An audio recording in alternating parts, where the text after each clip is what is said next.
मासूम शिव भक्त। एक गांव के शिव मंदिर में एक वृद्ध पुजारी रहते थे। एक दिन एक गरीब माँ अपने नन्हे से बालक को मंदिर के द्वार पर छोड़कर चली गई। बहुत खोजने पर भी पुजारी जी को बालक के परिवार का कुछ भी पता न चला। जब गांव का कोई भी व्यक्ति उस बालक का लालन पोषण करने को तैयार न हुआ तो पुजारी जी ने भगवान शिव की इच्छा समझकर उसे अपने पास रख लिया और उसका नाम भोला रख दिया। गांव के भक्तों से जो कुछ प्राप्त होता उसी से पुजारी जी का और बालक भोला का किसी तरह गुजारा चलता।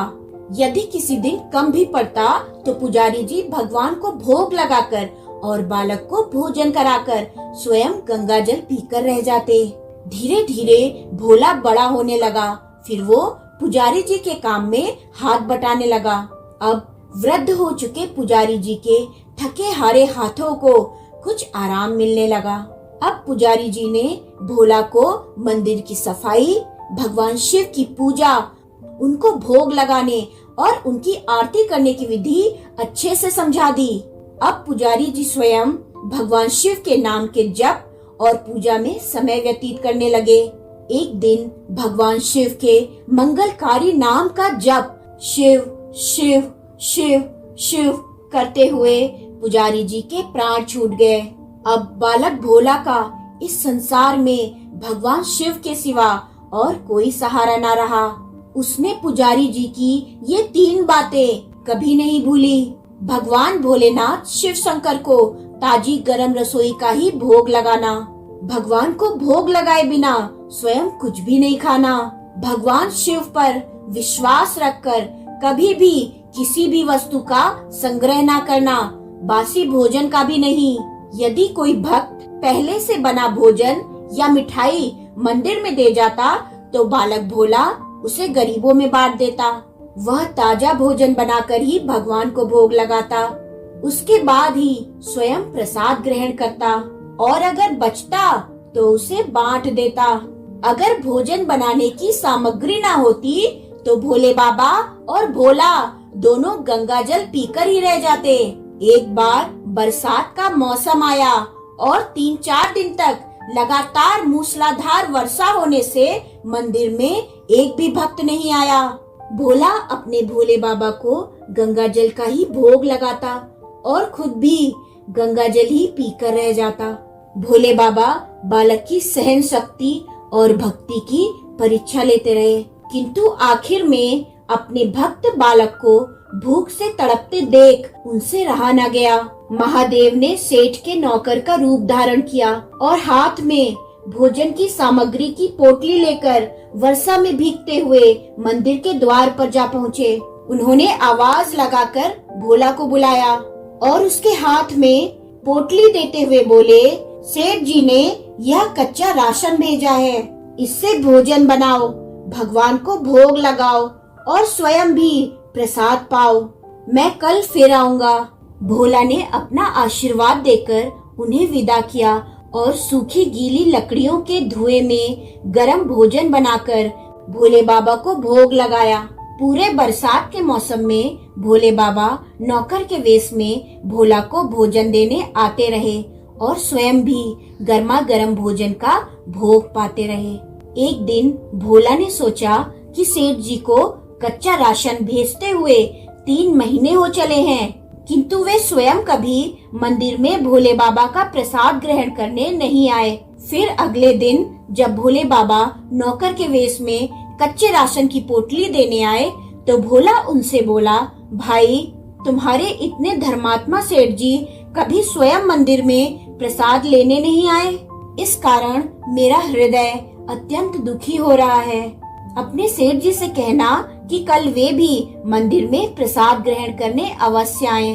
ये सुनकर नौकर बने भोले बाबा चौंक कर घबरा उठे और बोले, पुजारी जी, सेठ जी मेरे द्वारा आपको कच्चा राशन भेजते हैं, आप इससे भगवान को भी भोग लगा लेते हैं और स्वयं भी प्रसाद पाते हैं, फिर भला सेठ जी को बीच में बुलाने की क्या जरूरत है? जैसा चल रहा है वैसे ही चलने दीजिए ना। भोला बोला, ऐसे कैसे चलने दूं? आपके धर्मात्मा सेठ जी इतने दिनों से राशन भेज रहे हैं, क्या मैं उन्हें भगवान का प्रसाद देने का अपना कर्तव्य भी पूरा ना करूं? मैं किसी का उधार खाने वाला नहीं हूं। अपने सेठ जी से कह देना, अगर कल भोले बाबा का प्रसाद ग्रहण करने ना पधारे तो मैं उनका राशन लेना बंद कर दूंगा। नौकर बने भोले बाबा अपने भोला की अकड़ देखकर कांप उठे और यह सोचकर मन ही मन हंसे कि वाह, आज तो लेने वाला ही देने वाले पर धौंस दिखा रहा है। लेकिन सरल हृदय वाले भक्त के मनोभाव को देखते हुए वो बोले, ठीक है पुजारी जी, जैसी आपकी मर्जी। कल सेठ जी मंदिर में प्रसाद ग्रहण करने जरूर पधारेंगे, ये मेरा आपसे वादा है। दूसरे दिन सुबह सुबह भोले बाबा नौकर के वेश में दूध और बहुत सारी भोजन सामग्री लेकर मंदिर पहुंच गए। भोला चौंकते हुए बोला, भाई आज इतना सारा राशन किस लिए ले आए? नौकर बने भोले बाबा बोले, पुजारी जी भूल गए क्या? आज आपने सेठ जी को प्रसाद के लिए बुलाया है, इसलिए आप छक्कर रसोई बनाइए और भोले बाबा को भोग लगाइए। और हाँ पुजारी जी, ये भी तो बता दीजिए कि सेठ जी किस समय पधारे। भोला ने खुश होकर उन्हें सेठ जी के आने का समय बता दिया। अब भोला की इच्छा पूर्ण करने के लिए भोले बाबा कैलाश पर सेठ का रूप धारण करने लगे। इधर अपने स्वामी को एक प्यारे भक्त के यहाँ जाने का समाचार सुनकर माता पार्वती भी भला कैसे पीछे रहती। माता पार्वती भी भगवान शिव की आज्ञा लेकर सेठानी का रूप धारण करने में जुट गयीं। भोले बाबा ने अपने गले से मुंडों की माला उतार दी, शरीर पर लगी भस्म, कमर पर पहना हुआ बाघांबर, बाहों और कानों में पहने सांपों के हार भी उतार कर रख दिए। महादेव ने एक मखमल का सुंदर कुर्ता धारण कर लिया, अपनी जटाएं सीधी कर गंगा और चंद्रमा को उसमें छिपा लिया और ऊपर से एक सुंदर रंग बिरंगी पगड़ी पहन ली। सदैव नंगे पैर चलने वाले शिव जी ने आज अपने पैरों में रेशमी जूते धारण कर लिए। हाथ का त्रिशूल और डमरू भोले बाबा ने नंदी के हाथ में थमा दिया और अपने हाथ में एक सुंदर छड़ी लेकर पार्वती जी के तैयार होने की प्रतीक्षा करते हुए कैलाश पर चहलकदमी करने लगे। इधर माता पार्वती भी सेठानी के रूप में तैयार होने में जुटी हुई थी। उन्होंने सुंदर बनारसी साड़ी पहनी जिसका रंग सेठ बने शिवजी के कुर्ते से मैच कर रहा था। माता पार्वती ने सोने चांदी हीरे के जगमगाते हुए आभूषण धारण कर लिए, पैरों में सुंदर सैंडल पहन ली। उन्होंने सुंदर सा पर्स ले लिया और भोले बाबा के बार बार आवाज लगाने के बाद श्रृंगार कक्ष से बाहर निकल कर आई। जब पार्वती जी और शिव जी ने एक दूसरे को सेठ सेठानी के वेश में देखा तो वे चकित होकर एक दूसरे को निहारते ही रह गए। जब भगवान गौरी शंकर सेठानी सेठ का रूप धरकर कैलाश से अपने भक्त के यहाँ दावत खाने चले तो गणेश, कार्तिकेय, नंदी, ऋषि मुनि देवता भी उनके दर्शन करने पहुँचे। सेठ बने शिवजी अपने हाथ में ली हुई छड़ी को अदा से घुमाते हुए पृथ्वी पर टेकते हुए चल रहे थे और उनके पीछे पीछे पायलों से छन छन की मधुर ध्वनि करती हुई माता पार्वती सेठानी बनी हुई चल रही थी। इधर भोला आज सुबह से ही सेठ जी के स्वागत के लिए पकवान बनाने में जुटा हुआ था। अपने भोले बाबा का भोग तो वो चलते फिरते बना लेता था, किंतु आज उसे कई महीने से भगवान को भोग लगाने के लिए कच्चा राशन भेजने वाले सेठ जी को भगवत प्रसाद देना था। आज भोला ने अपनी सारी कला झोंक डाली थी। उसने सेठ जी द्वारा भेजे हुए चावल धोकर खीर बनाई। खीर को धीमी आंच पर पकाकर गाढ़ा किया और खीर में सेठ जी के द्वारा भेजे हुए पिस्ते, बादाम, केसर, चिलगोजे, किशमिश डाले। मिर्च और अदरक को कूटकर उसे बाजरा, बेसन और गेहूं के आटे में भर भर कर मोटे मोटे मिस्से टिक्कड़ बनाए। रसोई बनाकर भोला फिर से स्नान करने चला गया ताकि स्वच्छ वस्त्र पहनकर भोले बाबा को भोग लगा सके और सेठ जी को उनका प्रसाद दे सके। जब भोला स्नान करके लौटा तो उसने देखा सेठ जी प्रसाद ग्रहण करने के लिए स्वयं तो आए ही हैं, संग में अपनी सेठानी जी को भी ले आए हैं। भोला ने दोनों से राम राम की, फिर उन्हें आसन देकर बैठाया और बोला, मैं अभी भगवान को भोग लगा कर आता हूँ, फिर आपको प्रसाद परोसूंगा। भावना के भूखे भोले बाबा से भूख सहन नहीं हो पा रही थी, इसलिए वे बोले, पुजारी जी भगवान को जल्दी से भोग लगाइए, मुझसे भूख सहन नहीं होती। भोला बोला, सेठ जी भूख तो मुझे भी बड़े जोर से लग रही है, किंतु मैं अपनी भूख के कारण भगवान को भोग लगाना नहीं भूलता। अगर दुनिया के सारे लोग इसी तरह अपनी भूख के लिए भगवान को भोग लगाना भूल जाएं, तो भगवान तो भूखे ही रह जाएंगे। सेठ जी बने भोले बाबा एक पत्तल उठाते हुए बोले, पुजारी जी आप भोग लगाइए, इधर मैं पत्तल परोस लेता हूँ, मुझसे भूख सहन नहीं हो पा रही है। भोला सेठ जी बने भोले बाबा को डांटते हुए बोला, सेठ जी भगवान के काम में ना तो जल्दबाजी चलती है और ना ही कंजूसी। मैं जब तक भगवान को भोग नहीं लगा लेता, आप रसोई के पास भी नहीं भटक सकते। आप चुपचाप इधर बैठ जाइए और ओम नमः शिवाय जपते रहिए। मैं अभी आता हूँ और आपको पेट भर के भोजन कराता हूँ। सेठ बने शिवजी डांट खाकर चुपचाप अपने आसन पर जा बैठे।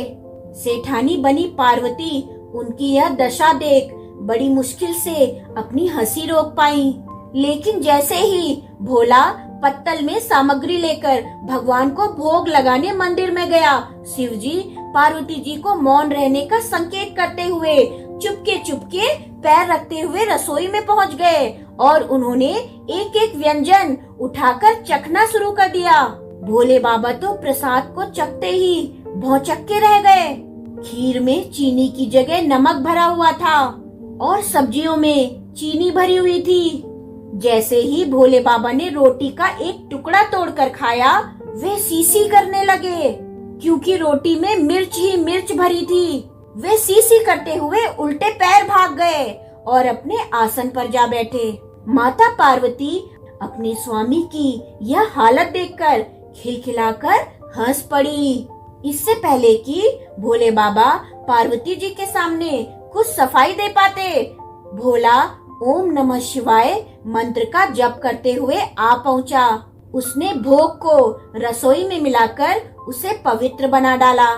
फिर सेठ जी के सामने पत्तल परोसकर हाथ जोड़कर बोला, सेठ जी अब आप जी भरकर प्रसाद पाइए। भोले बाबा तो अभी अभी भोला के हाथ की बनी हुई रसोई चख चुके थे। कभी वे भोला का तो कभी पार्वती का मुख देखने लगे। भोला बोला, सेठ जी अब क्या हो गया आपको? अभी थोड़ी देर पहले तो आप भोजन के लिए इतने उतावले हो रहे थे, अब क्यों नहीं ग्रहण करते? आप ग्रहण करो, तभी तो माता जी भी ग्रहण करेंगी और फिर मैं भी प्रसाद पाऊंगा। भोला की ललकार सुनकर भोले बाबा ने चुपचाप खीर का कुल्हड़ उठाया और सारी नमकीन खीर गटागट पी गए। कुल्हड़ खाली होने की देर थी कि भोला ने उसे झट से भर दिया। अपने प्रिय भक्त के हाथ परोसे हुए भोग में भगवान को आज दुगना स्वाद आने लगा। भोला परोसता गया और भोले बाबा पीते गए। माता पार्वती, भक्त भोला और भगवान शंकर जी दोनों के प्रेम को देख देख कर मंत्र मुग्ध होती रही। जब सारी रसोई समाप्त हो गई तो भगवान ने एक जोर की डकार ली। भोला को होश आया और बोला, वाह सेठ जी वाह, मैं ही बावला था जो इतनी थोड़ी सी रसोई बनाई। मुझे पता होता कि आपको प्रसाद ग्रहण करने का इतना शौक है तो और भी ज्यादा रसोई बनाता।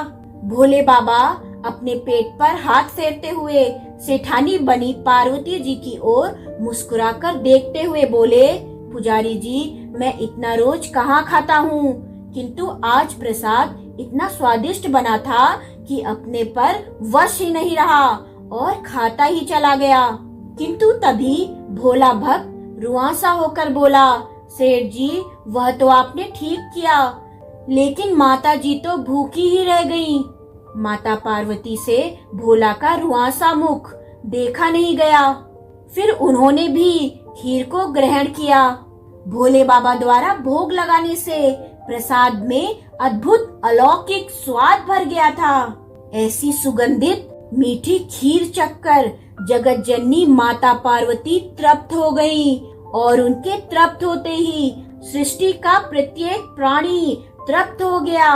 भोला बोला, सेठ जी, आपने और माता जी ने प्रसाद ग्रहण कर लिया, इससे मुझे अत्यंत संतोष हुआ है। समझ लीजिए कि आप दोनों द्वारा प्रसाद ग्रहण करने से मेरा भी पेट भर गया। मेरी तो वैसे भी महीने में 4-4 एकादशी हो जाती है, किंतु मैं भी एक दाना ले ही लेता हूँ, जिससे कि भोले बाबा की प्रसाद का अनादर ना हो। यह कहकर जैसे ही भोला ने खीर के पात्र में लगा चावल का एक दाना उठाकर अपने कंठ में डाला, उसकी जन्म जन्मांतर की भूख प्यास मिट गई और समस्त इच्छाओं की तृप्ति हो गई।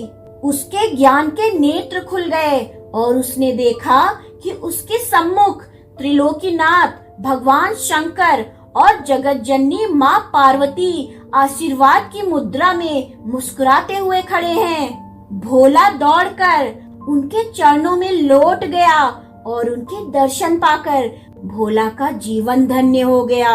हर हर महादेव।